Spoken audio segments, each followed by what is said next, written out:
Bharatiya Janata party वरिष्ठ विधायक संबलपुर रु जी प्रतिनिधित्व करुचंती वर्तमान श्री जयनारायण मिश्र आज जो तांकर वक्तव्य रखिचंती मु केवल एतिकी कहिबी दल तरफ जे से प्रश्न उठेइचंती ओडिशार अखंडता उपरे एवं ओडिशार अस्मिता उपरे। एप्रिल 1, 1936 रे भाषा भित्ति रे गठन होइथिबा ओडिशा होउची प्रथम राज्य। 2036 रे आमे पालन करिबा 100 वर्ष पूर्ति हबो आमर स्वाधीन ओडिशा गठन हबार 100 वर्ष पूर्ति हबो। आमे खाली एतिकी कहि रखियाकु चाहूं एही समय रे जयनारायण मिश्रंकर वक्तव्य विकसित ओडिशा पाई नुहे विखंडित ओडिशा पाई उद्दिष्ट बेली आमे भाबुछु।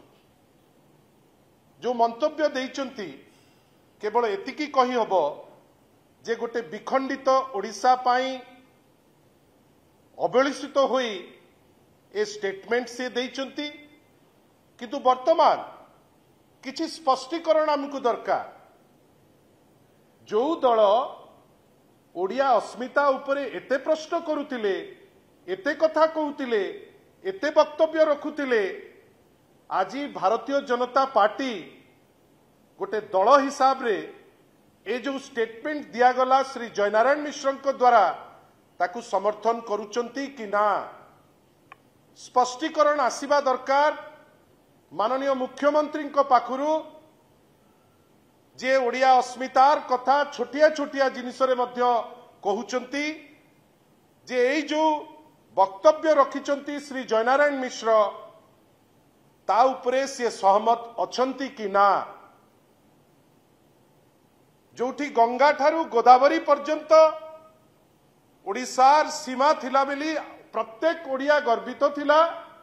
आज प्रश्न उठेइचंती असेंबली जेतबेले सेशन रे अछि विधायक जणे सी आज प्रश्न उठेइचंती संबलपुर ठारे जो प्रश्न तांको निज उपरे आसुची बेली आमर मने हुए जोठी सी प्रश्न करिचंती तांकरी ओडिया अस्मिता उपरे।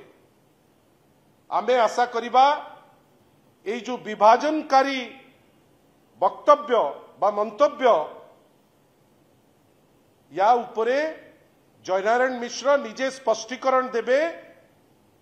आउ जदि सेटा तांको दलर मत नुहे आउ जदि सेटा माननीय मुख्यमंत्री कौन कहउचंती तापरे से क्षमा प्रार्थना करिवे समग्र ओडिशावासी पाखरे।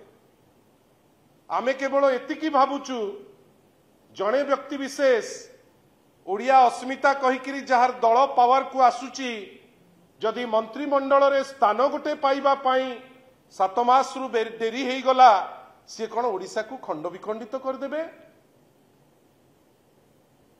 जदि तांकर किछि व्यक्तिगत असूया मनोभाव थाए एवं तांकु मंत्री करा न जीव बेली किछि उद्देश्य थाए आमर मने हुए बोध हुए से बासना जयनारायण मिश्र पाइलेनी जोथि पाई ए विभेदकारी ए विशोधगार एवं ए कौन कहिबा जोठी जानी शुणिकरी किछि टिप्पणी दौचंती से माने ओडिशा उपरे ओडिशा राज्य उपरे आमे तो एतिकी आशा करिबा जे भारतीय जनता पार्टी हो किमा जयनारायण मिश्र हो से जेते चेष्टा कले भी ओडिशा को सी भाग भाग करि परिबे नाही। आमे आशा करिबा जे दल तांकर स्पष्टीकरण दब। आमे एइटा मध्य आशा करिबा ओडिया अस्मिता को लोकंक पाखरे कौन से माने चेष्टा करुथिले थटा परिहास हिसाब रे कहिबा पाई जे इलेक्शन आज सरू सरू ओडिशा को केमती विभेद करिवे ओडिशा को केमती भाग भाग करिवे जयनारायण मिश्रंकर मोहरु भारतीय जनता पार्टी कहिबा पाई उद्यम करुछि कि अनेक असीमायित प्रश्न अछि। दल तरफ जो स्टेटमेंट देइचंती श्री जयनारायण मिश्र जोटा लागुची से जानिकिरी देइचंती से स्टेटमेंट पाई से क्षमा प्रार्थना करंतु ओडिशावासी आगरे एवं भारतीय जनता पार्टी जो मिछ नाटक ओडिया अस्मिता नारे एटा आज लोकलोचन रे स्पष्ट हो गला।